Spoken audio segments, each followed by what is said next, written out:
All right, YouTube, we're here to give the EZIO 1500EP by Hobbyking a little bit of more of a fair shake. Our maiden was windy, it was just in the neighborhood. We decided to take it out of the field. We're gonna have a little better chance to vet this thing, give you guys a chance to evaluate whether or not you like it. And what we're gonna do today is we're gonna fly it on 1250 milliamp Turnigy pack. This is a 30 through 40C discharge. Got an XT60 on there. I think this might have come with an XT30 and I just added the XT60. But we're gonna fly on this pack, but I wanna tell you something. We're gonna do something else today. We're gonna basically put this plane, I use bean bags to separate my planes. We're gonna put this plane against the Sunbird, 1.6 meter, okay? You'll notice when I say 1.6 meter, I don't know if they didn't have the measuring tape that day or if there's just more dihedral in this wing so it appears to be shorter. But this is classified as a 1.6 meter plane, and this is classified as a 1500 millimeter. So I'm not sure what's going on. Either way, very solid looking planes. They both have weak wings, so we'll see how this performs. We've got 5-mile-an-hour headwind coming from that direction, and I have split flaps that are big and crow set up on this. I added ailerons on this, and actually I think it had ailerons to begin with, that's right. And then I have an 850 kV motor, and I'm pushing in a 9575 prop that's on, interestingly enough, the spinner from one of these previous Hobbyking planes. So anyway, this thing is great, and I'm running a 30 amp ESC if I recall. So in fact, I'll double check on that real quick. 20 amp in the Hobbyking EZIO. So inside of here we've got, oh, it's a 40 amp Emax, very nice ESC. Okay, that being said, we're gonna start with the EZIO because it's new. We'll give you guys a quick flight and then we'll let you just compare it to this. All right guys, so throttle cuts off. Everything's been tested. Braking is on, by the way. You have to turn that on this plane. And we're gonna launch out here, which is a little bit of a cross tailwind launch. Not such a good thing. All the control surfaces have been tested.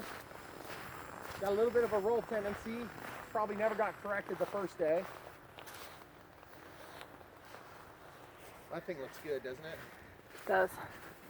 Too much stabilizer right now.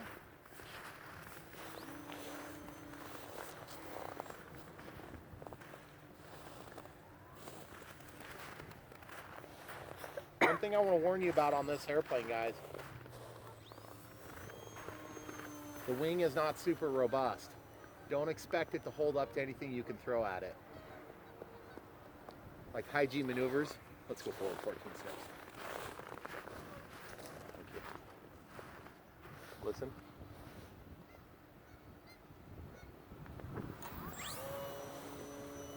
She's quiet. That was full rudder, full aileron. Full rudder, full aileron. We'll do a little upside down out of throttle flight here.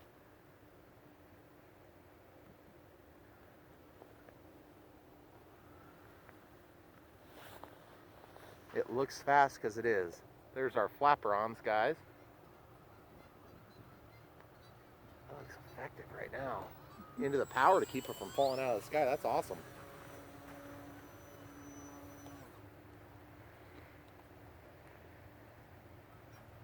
We'll do some spoilerons on this pass. There's our spoilerons. Flyability is better with the spoilerons. It's got a pretty good amount of power.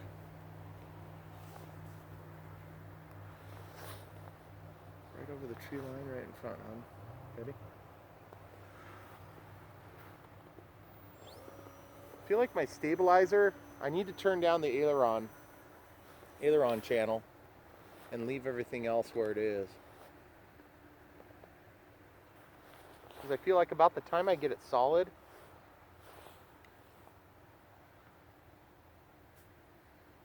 see the glide ratio here. You can really jank it around, that's for sure. I'm going to try to get that roll tendency taken care of here.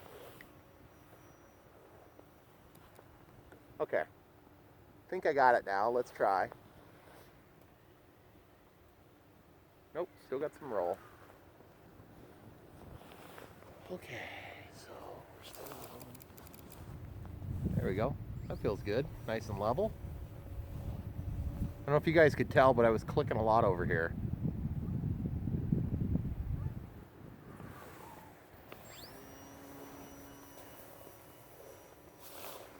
That's rudder.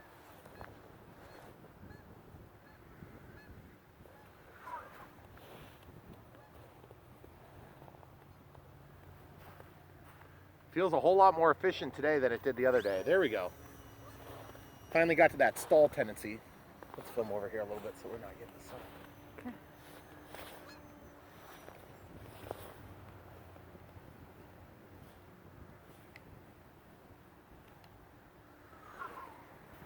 It looks good. The short prop is kind of one of my things that gets me about this plane is it's just screamed for a bigger prop, you know? Okay, so let's show you guys some flight without stabilizer. Stabilizer's off, completely off right now. It's just a regular 7-channel receiver with flat ground support. And you can see it's pretty smooth sailing still.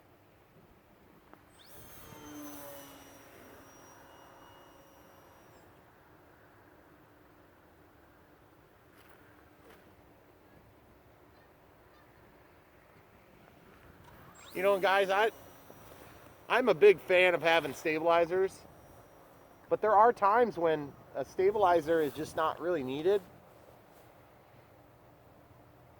I'm not going to go so far as to say this is one of those times, because I disagree that it would be. This thing is improved with the stabilization, but it's not, you know, it's not a make or break. You wouldn't have to fly this with a stabilizer, especially if it's calm like this.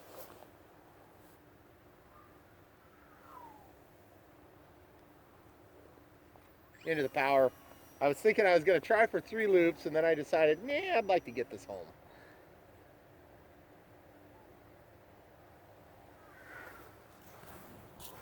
The one issue I can definitely see, okay, stabilizer's back on, about this plane is that short carbon fiber spar doesn't get enough penetration between the 2 wing halves. And so you end up, look how much smoother that looks, guys. Makes me look good.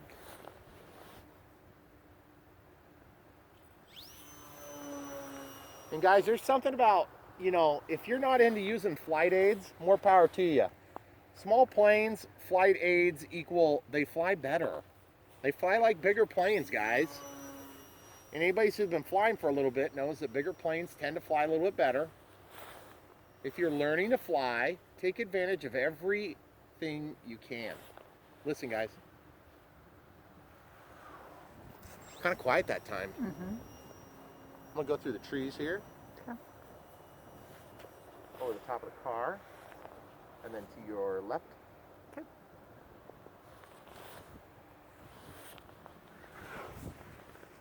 That's a really quiet plane, actually. It is. I mean, it's, you don't get a ton of noise like the ASH 26, but the ASH 26 is bigger. Yeah. And then, of course, sharklets. So in terms of glide ratio, it's not phenomenal, but it's not as bad as I was feeling like it was the other day. Let's get up here and get a little altitude, and let's just do some, just gliding, some efficiency gliding, okay? All right, efficiency glide mode, meaning I'm not going to do a bunch of cool stuff. It's going to be boring. And by the way, doing this yourself without having to perform for the camera is always much more fun. I mean, what I'm talking about, guys. Oh yeah, that was cool. There was the noise. What I'm talking about is when you're up there thermaling, it makes for a really boring video. Really boring. But doing it is just a different experience, guys. I love that sound so much. It almost makes flying. Now, be careful. Keep the air moving. This plane likes to fly quick. Oh, and by the way, we elapsed over our timer. What was that, 10-minute timer?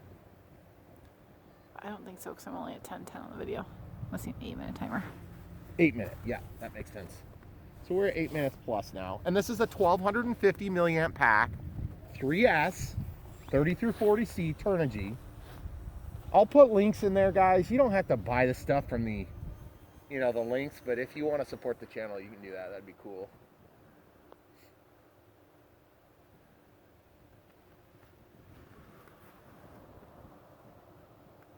I just mostly want you guys to enjoy this experience as much as I have. You hear that? Was that a lag or is it just in my head? No, it's just too cold. Hey, by the way, guys, listen. By the way, this plane, the first flight, guys, when I say maiden, I mean the actual maiden flight that you guys saw. I took it out for like 5 minutes just to make sure the thing would get off the ground before we even bothered with the maiden. Landed it in the snow. Prop came off completely. Spinner, everything. And what I had to do was I got out my crescent wrench. I pulled the, you know, the nose cone off of the spinner. And I say the nose cone, not the spinner. The spinner itself is a mechanism that holds the blades too. I'm talking about just the nose cone. And I got down to where there was a nut on a prop adapter shaft. And I tried to torque that thing down and I just couldn't get it to stay. It's kind of embarrassing because there's 2 set screws on the thing. So you have to take it all apart and get down to these little, oh, I forget what size it was, like 15. It was like 5/16. It was super dinky. I don't know what it was. 5/32, not 5/16. That'd be pretty big. And the objective of this flight today is twofold. I want to show you how it performs in calm, and I want to show you about the approximate flight time. Plus, it's just really, it's fun to fly right now. I haven't flown much this week, guys. It's killing me. It's a bit chilly. It is a tidbit nipply out. Yeah.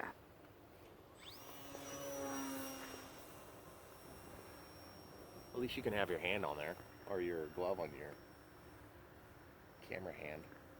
Oh, yeah, except my focus hand is not gloved. Here we go. That sounded really good. Yeah.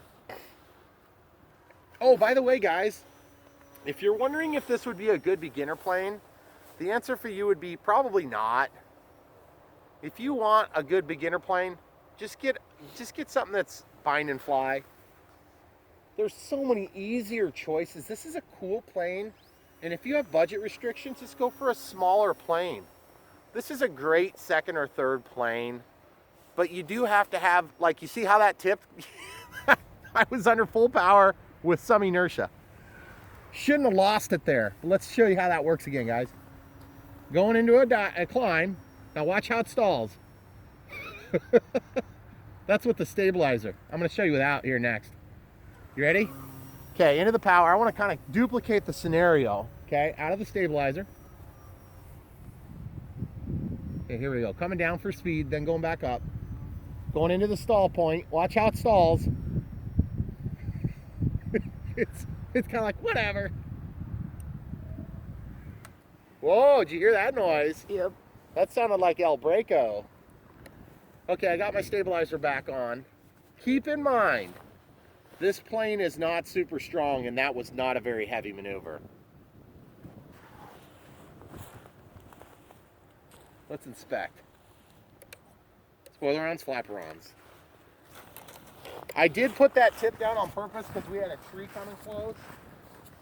And I would have normally wanted to glide it out for you, but I just want to get it down so we can double check we didn't break anything. Throttle cuts on. And for those of you who don't understand the noise that we heard a pop. Or if you couldn't hear it in the video. Everything feels good. Let's give him a shot through the wing, guys. Don't see anything broken. There's no excessive twisting here. Yeah, I think we're good. Let's go back to it.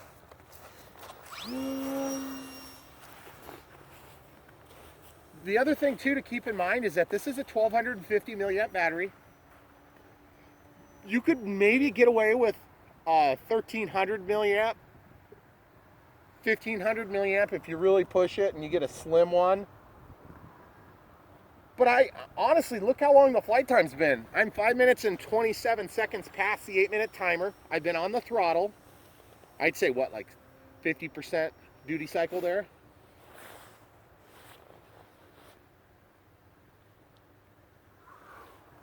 Whoa, that was gorgeous. This thing would slope soar well. I'm excited to see how it performs on the slopes.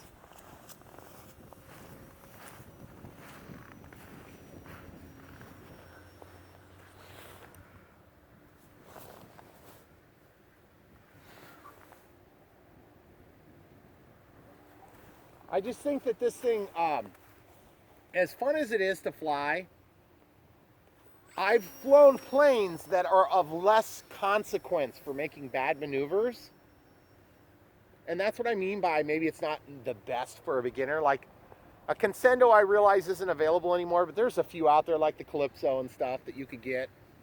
Be good for a beginner. Of course, there's some high dollar ones that you can get too, the German ones. I can't think of the name right now. I don't know why I can't. But they're better for like, you know, just all around performance compared to expense. This thing is probably just a, you know, you'll get one decent little bang up on it and it's done. Unless, of course, you build a lot of balsa wood planes and then you can fix them. But when I fix a balsa wood plane, I do a crappy job. I just like tape it up. And I don't usually remonocoat it and everything, but you could fix it. But the foam planes, I just appreciate that media and the size class better. Now, obviously, we're going to go warm up here after we're done with this flight. Oh, we're beeping, guys. Okay, we're going to land it, hon. You ready? Yep. See if we can bring it in here for a nice, drawn-out, beautiful landing. Got the flaperons deployed. Out of the flaperons here. Awesome, guys. Okay, let's pick it up and take a look at it. Well, it's our full-scale buddies. It's a Cessna 182. All right, guys. You've seen it now. We've given it a better shake than we did the first time. It's not a bad plane. It's just for $125 or 130 bucks or whatever you end up getting it for. It's Hobbyking. They're always changing their prices. Let's say you're in it 150 bucks, 170 bucks shipped total. Receiver, everything, battery. For 170 bucks, you can be into the ASW 28 within plus or minus 15 bucks. The ASW 28 is way better. So that's my 2 cents worth. This is a different plane. It's smaller. You can pack this thing up. You can take it apart easily. The ASW 28 you can, but it's a lot harder. There's 2 servo plugs on each side. It's a totally different plane, different experience, more challenging to fly, but much more rewarding in my opinion. This plane is a good fun plane if you want to spend 150 bucks and you don't have anything in this size class. If you already have the Sunbird, you'll be disappointed. Let's do that next. All right, guys, so this plane is a Sunbird 1.6. I've installed large split flaps, takeoff, landing, and I've also mixed in crow, so I can land this thing in a heartbeat. Big rudder. There's LEDs on there. It's very bright out right now, so you can barely see them, but they are effective in the evening and twilight hours. Takeoff flaps. Same receiver, 1300 milliamp battery this time.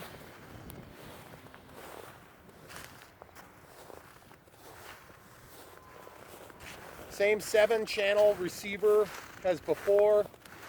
Look how nice that thing glides. I really like this one. Go for it, please.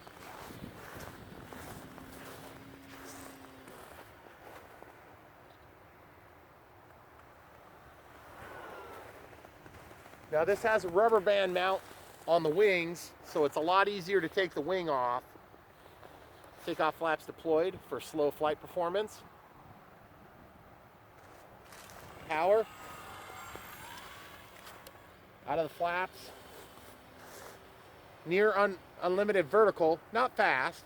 Nice pivot point.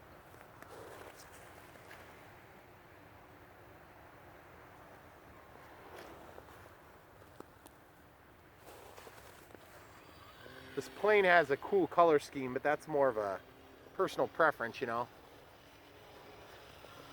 Nice tight barrel rolls. Dihedral doesn't impact its overall flight performance, in my opinion. Whereas with the EZIO, the dihedral causes it to fly funny. Okay, full landing flaps. No crow. Full power.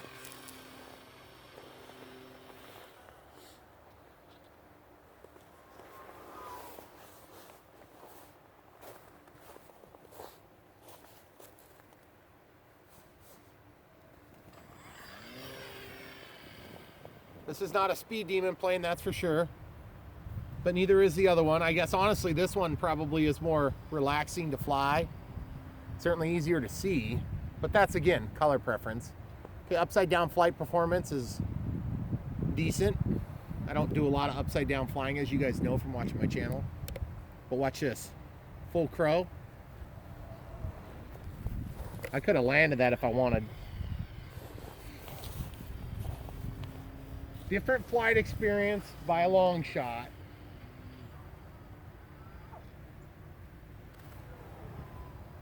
They both have a weak wing, meaning if you buy this kit, do yourself a huge favor and just go ahead and buy a chunk of carbon fiber, or when gluing the main structural box, make it very robust. Because this plane is so beat up and screwed up. I've crashed into trees doing stupid maneuvers. I broke the wing in half doing a maneuver like this where I come straight down and I pulled up at the last second. But as you can see, we have a pretty ample amount of throw on the control surfaces, so you can really fly the thing to the limit. If that wing was like a composite wing, this thing would be glorious.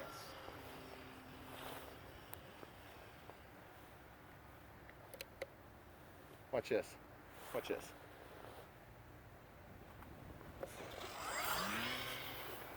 You can bring it in right where you want it. Okay, so we're landing from right here. Okay? We're going full speed in that turn. I got to come out of the crow or I'm not going to make it.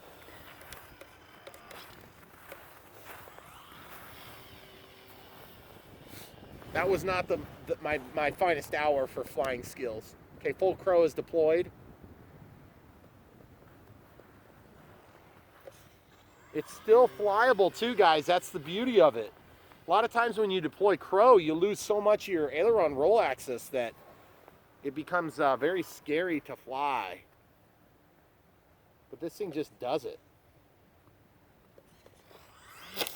Oh, dang it. I was going to try to keep going.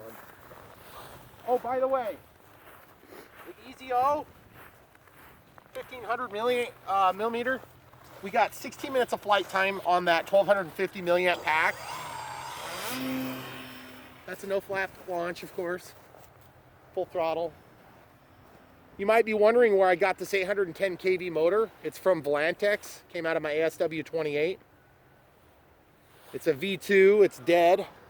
I killed it because I made some mistakes, which I will be correcting when I rebuild my second V2.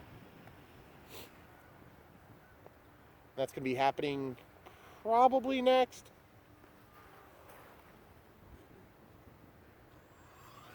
Boy, I bled off a lot of energy when I made that turn, didn't I? Yeah.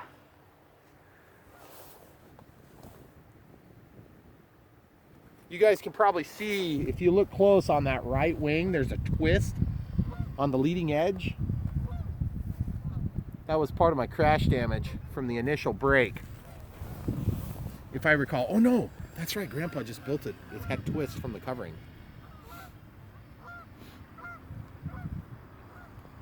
But guys, I am really partial to this plane. It's one of my favorites. It reminds me of the Bird of Time, except it's more performance oriented. I love the way it sounds too. This is one of your favorites? It really is. I love this plane. And the thing is, guys, when I really like a plane, I can fly it wherever I want. I mean, wherever I want. I can fly this thing out of the backyard, no problems. The EZIO, I would be able to. Did you see the way the prop went? It went forward. What a reject. All right, these guys are pissing me off. Let's go get them. They Disrupting my video. Taunting you. Get out of here. Oh, that's great. They're probably like, what the heck is wrong with that thing? What a jerk. We're just trying to land so we can take a dump. Who are we kidding? Geese just dump everywhere. Yeah. Have you seen the ground? Okay, 5 minutes, 13 seconds is what my timer says right now. I think, what do I have, a 10-minute timer on this? I don't know. I don't think you said. I forget, guys. I'm sorry. And if you build this thing and it flies as inefficiently as mine, you've probably done all the same mistakes I did. 1300 milliamp pack. This one's an Admiral. Been very happy with the pack. Kind of expensive though.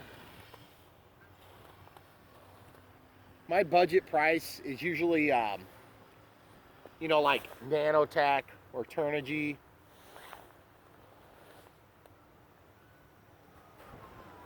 But as you know, I fly the heck out of my planes. I fly them a lot. I am a lot nicer to them in charging them than I was when I first got into the hobby. I've learned that parallel charging will really help you extend the life if you do it right.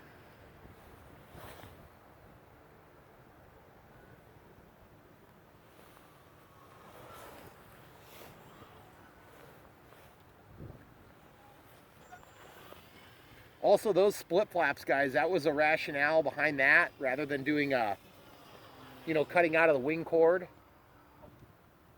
was calculated in that I wanted to strengthen the wing, because the weak point, believe it or not, is at the inboard portion, not the outboard portion, because that's where all the G-force ends up transmitting to.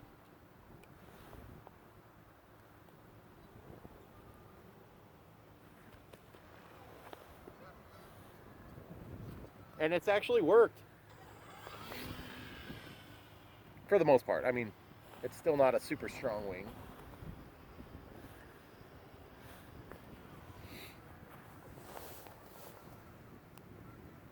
Right overhead this time,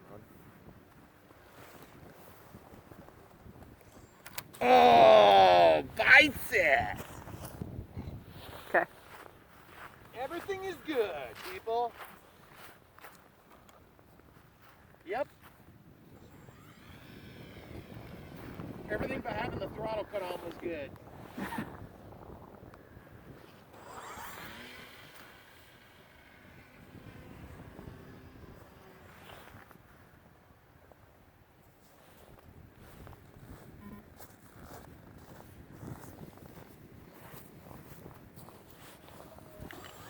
And that might be another... My phone just shut off. Or something. For the screen? Okay. Sorry guys, we lost just a little bit. Had a camera failure. But for now, I just wanted to let you know this plane, it's if I had the same money, this kit is like in the $30-ish price point. The glue's a couple of, you know, $10 by the time you buy the bottles. The receiver's the same price. Let's call it 30. You got 1, 2, 3, 4, 5 servos. You know, $10 each would be a lot. ESC, you're gonna end up having about the same amount of money as you would with that Hobbyking one, but you can build it exactly the way you want. Covering, you might end up being a couple bucks more by the time you actually really go buy everything. But if you've got stuff sitting around you've already built like this, you'll have most of the materials you need except for the kit, the covering, and then the electronics. So for my money, I really like this plane. It's fun. And it's more versatile. Maybe when we get our split flaps and LEDs, on the EZIO, it's going to be more desirable, and we will let you guys watch along for that. Thanks for watching. Don't forget to like and subscribe. Look at the links below if you want to help support the channel.